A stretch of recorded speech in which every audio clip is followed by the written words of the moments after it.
João, capítulo 9. Caminhando na rua, Jesus viu um homem cego de nascença. Seus discípulos perguntaram: Rabi, quem pecou? Esse homem ou seus pais, para que ele nascesse cego? Jesus disse: Vocês estão fazendo a pergunta errada, procurando a quem culpar. Não há nenhuma relação de causa e efeito aqui. Em vez disso, olhem para o que Deus pode fazer.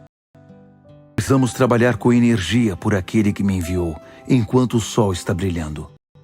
Quando a noite chega, o expediente acaba. Mas enquanto eu estou no mundo, há bastante luz. Eu sou a luz do mundo. Dito isso, ele cuspiu no chão, fez uma mistura de barro com a saliva e cegou a mistura nos olhos do cego. Disse: Vá, lave-se no tanque de Siloé. Siloé significa enviado. O homem foi, lavou-se e voltou a enxergar. Muito depois, a cidade estava em alvoroço. Os parentes do homem e aqueles que ano após ano o conheciam como mendigo cego perguntavam: Esse não é o homem que conhecemos, que se sentava aqui e mendigava? Outros diziam: É ele mesmo! Mas alguns duvidavam. Não pode ser o mesmo homem de jeito nenhum. É só alguém parecido com ele. Mas o homem confirmou: Sou mesmo.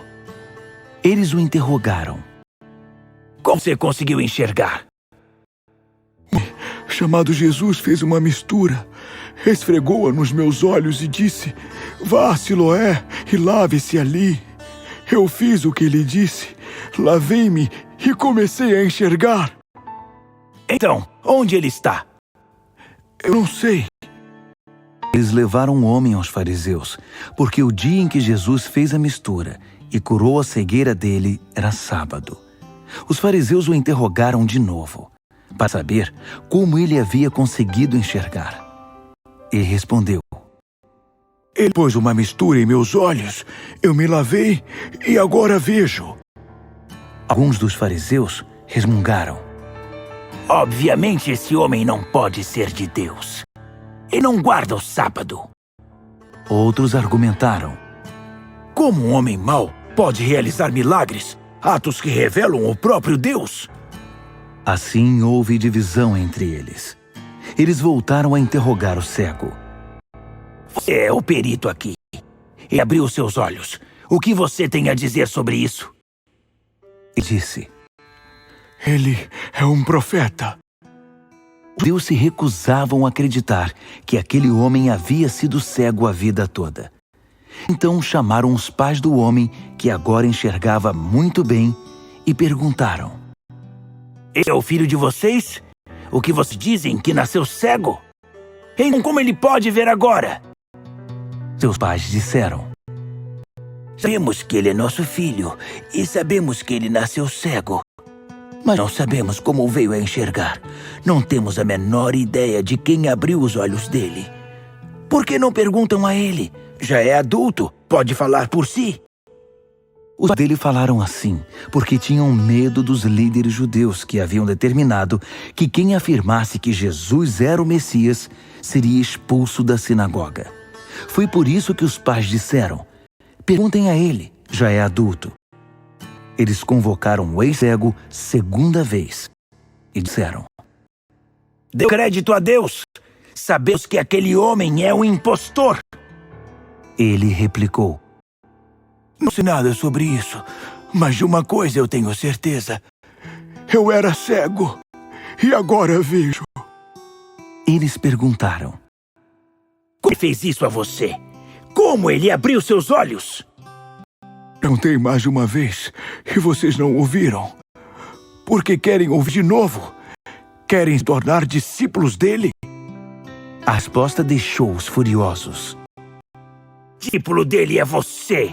Nós somos discípulos de Moisés. Temos certeza de que Deus falou a Moisés, mas não temos ideia de onde saiu esse homem. O homem respondeu: Impressionante. Vocês alegam não saber nada a respeito dele, mas o fato é que ele abriu meus olhos. É fato bem conhecido que Deus não age por meio de pecadores, mas ouve quem vive em reverência e cumpre sua vontade. Ninguém jamais ouviu falar de alguém que tivesse aberto os olhos de um homem que nasceu cego. Se esse homem não viesse de Deus, não seria capaz de fazer nada. Eles disseram: Não passa de um Zé Ninguém.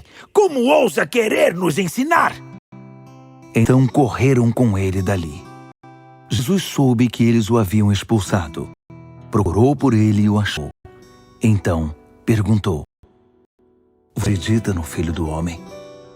O homem disse: Senhor, mostre-o para mim, para que eu possa crer nele. Jesus disse: Você está olhando para ele. Não conhece minha voz? Senhor, eu creio. Exclamou o homem e o adorou. Jesus então disse: Vim ao mundo para pôr tudo às claras, para estabelecer as distinções, de modo que quem nunca viu possa ver, e os que têm a pretensão de ver pareçam cegos. Alguns fariseus casualmente ouviram a conversa e indagaram: Você está nos chamando de cegos? Jesus disse: Se vocês fossem realmente cegos, não teriam culpa. Mas a partir do momento que se declaram capazes de enxergar, se tornam responsáveis por seus erros.